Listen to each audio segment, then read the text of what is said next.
A former Colorado police officer by the name of Jeremy Yachik was found guilty of 4 counts of child abuse and 1 count of false imprisonment for abusing his teenage daughter. Now, the abuse reportedly went on for years, and one incident of it was caught on tape, with Yachik kicking, choking, punching, and ramming the young girl's head into drywall. This guy seems like already he's a disgusting piece of human garbage, especially to do that to a young teenager. Now, there were other abuses that were reported, and those were having her hands zip-tied or handcuffed, beating her with ropes, and force-feeding her hot sauce as a punishment. Now, it's not normal hot sauce, but something called ghost pepper sauce, which is reporting as being 10 times hotter than habaneros. Ooh.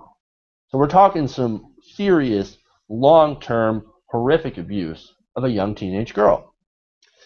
And as if this case isn't bad enough already, wait till you hear the sentence. Yachik was sentenced to a 30-day jail-to-work release program and then 3 years of probation. And that's according to Raw Story. Prosecutors allowed Yachik to enter an Alford guilty plea to 1 count of child abuse, which permits him to assert his innocence while acknowledging that he would likely lose at trial. Now, this is a sickening case. This man was a police officer. Now, could you imagine if he could do this to his own daughter? Do you think any of the people that he stopped would have fared better? This is exactly the type of person you do not want to have, you don't want to give a gun and a badge to. Now, he was fired from his job when this whole thing came out, but his boss, Police Chief Glenn Johnson, actually also had to resign because he was accused of covering up for Yachik. Look, we do stories a lot on police brutality towards the public. Now, this guy is instead being brutal to his own family. Now, for me, personally, I wonder how long it would have taken for him to have hurt someone else. Guys like this are not stable. And think of the poor girl undergoing years of abuse from this obviously deranged person. And there's no word if that girl will even be able to get out of that situation now. Because remember, 30 days of jail with work release, and then 3 years of probation. We'll be back home at the end of the month. Now, as far as that girl, I hope she can get away. But as far as that judge, it's not right at all. Not right at all. I don't agree with the sentence. What do you guys think? Okay, so I said that I really didn't have a problem with the law in the last story.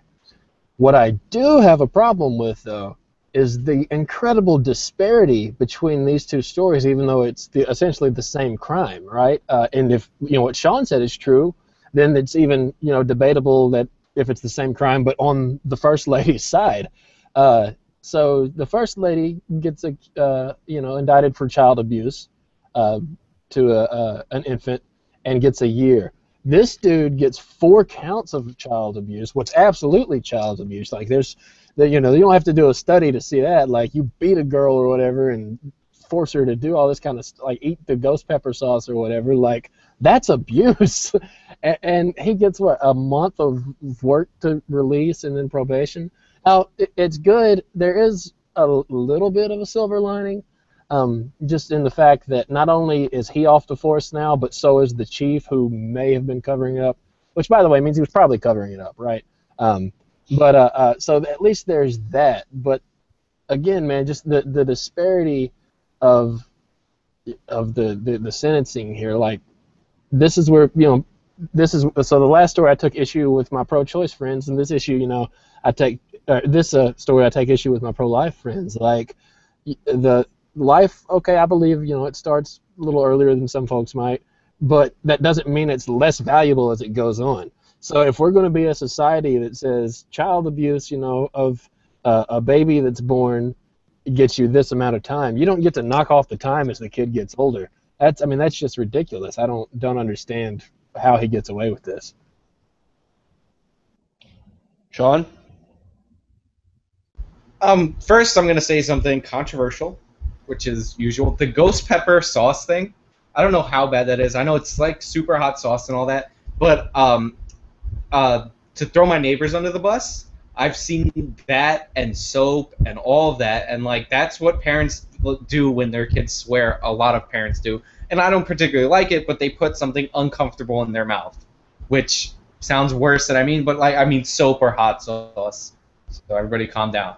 So like I don't know how bad that is. The zip tying and like all that other stuff. That seems like I don't want to over like hype it, but that seems like a torture and an abuse of power. Like those zip ties, I guarantee you, are the police issued zip ties, and he's not supposed to be using like equipment meant to restrain criminals on his 12-year-old. Like that's horrible, right? Jeff said early teenage daughter. That's not even a teenager. That's preteen. Like that is a horrible, horrible crime, and the fact that and like there's psychological damage that goes into there and all that, but the fact that he got this like reduced sentence, and I know you gave the judge crap because the judge is he had to approve the deal, but the prosecutor, like prosecutors, like dig in their heels at certain people, like they go after them, they throw the book at them, like they go over the top, they overcharge you, they do all this crazy stuff. Like the prosecutor had to arrange this plea bargain agreement. He's like, oh, he's a cop, you know, I work with cops all the time, so I'll take care of him. Like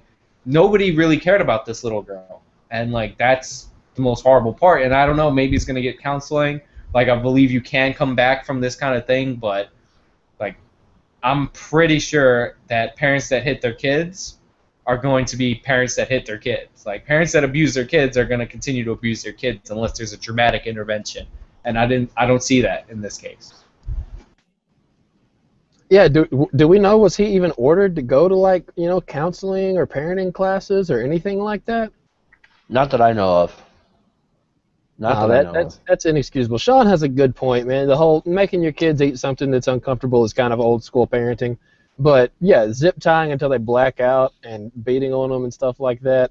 I mean, for getting carrots out of the fridge. Yeah. Okay, so that's one thing. That's what started the whole thing. This guy's mentally like, he's mental. Like he's got some real issues. Okay, if you're gonna beat the shit out of your daughter over getting a couple of carrots out of the fridge. And one of his excuses was, well, she just wouldn't communicate with me. Would you want to fucking communicate with him? Seriously? If he does that kind of shit? This guy is fucking ridiculous. And so is this entire court case. How could you just 30 days? 30 days in jail with work release? Are you fucking kidding me? When I first heard work release, I thought that meant he could go back to being a cop, which was, but like that's the case. But this is it's terrible, and the fact that he didn't even have to admit guilt, like who gets that deal besides a cop that's buddy with the prosecutor? Like actually exactly. That's the other angle of this. That's really kind of sickening. This guy is a cop, so he gets preferential treatment, or was a cop. He gets preferential treatment through the justice system, where anybody else's head would be nailed to the wall. I guarantee somebody who's not harming anybody sitting there smoking a joint is going to get more time. He's going to get the book thrown at them, while this guy gets off with 30 days and 3 years of probation. Right, and I don't know how you guys feel about those people about people who have to check that box when they fill out a job application that says, "Are you a convicted felon?" But at least the theory behind that law was like violent people that you didn't want around like vulnerable people would have to check that box. Like if this guy doesn't have to check it, then who does? Yeah, this guy would need to check the box that he's a violent fucking asshole, is what it is. I mean, I can't lay into this guy enough. Like, how could you fucking sit there and do that kind of thing to your daughter?